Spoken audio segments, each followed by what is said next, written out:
গতকাল জুলাই সহ যোদ্ধাদের নিরাপত্তা দিতে ব্যর্থতার প্রমাণ দিয়েছে।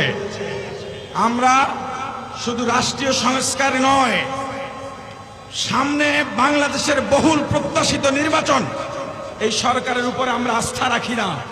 সুষ্ঠু নির্বাচন এই সরকার দিতে পারবে না। অতএব এই সরকারেও সংস্কারের প্রয়োজন রয়েছে। যাত্রাবাড়ির কথা বলা হয়, সারা বাংলাদেশে উলামায়ে কেরাম মাদ্রাসা ছাত্র জীবন দিয়েছে, রক্ত দিয়েছে। এই বাংলাদেশের গণঅভ্যুত্থানের বিজয় আগ মুহূর্ত পর্যন্ত রাজপথ ছেড়ে যায় নাই। প্রিয় ভাই আমার, যেই রক্তক্ষয়ী সংগ্রামের মাধ্যমে, যেই গণবিস্ফোরণের মাধ্যমে এই বাংলাদেশকে নতুনভাবে স্বাধীন করা হলো, ভারতীয় আধিপত্য এবং দুঃশাসন মুক্ত, ফ্যাসিবাদ মুক্ত বাংলা গড়ার প্রত্যয়ে জীবন দিয়ে বাংলার রাজপথকে রক্তাক্ত করার মাধ্যমে যেই স্বাধীনতা অর্জন করেছি, দুঃখজনক হলেও সত্য, স্বাধীনতা অর্জনের পরে আজকে এক বছরের ভিতরে শতাধিক খুন কেন হলো? এই বাংলাদেশে, নতুন বাংলাদেশে আবার ফ্যাসিবাদী ভাষায় কারা কথা বলছে? কেন চাঁদাবাজি, দখলবাজিতে সারা বাংলাদেশের মানুষ অতিষ্ঠ হয়ে আছে? এই সরকারকে জবাব দিতে হবে।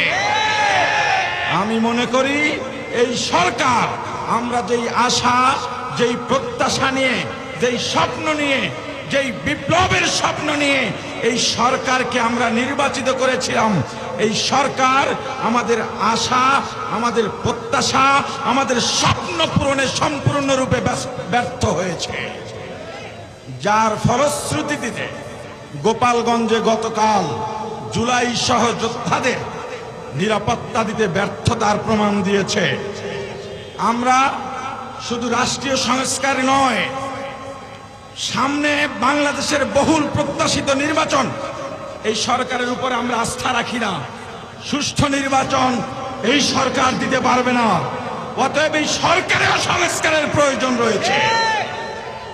আমরা সবচেয়ে দুঃখজনক ব্যাপার হলো, বাংলাদেশে যতগুলো আন্দোলন সংগ্রাম হয়েছে, উলামায়ে কেরাম মাদ্রাসা ছাত্র প্রত্যেক আন্দোলন সংগ্রামে জীবন দিয়েছে, রক্ত দিয়েছে।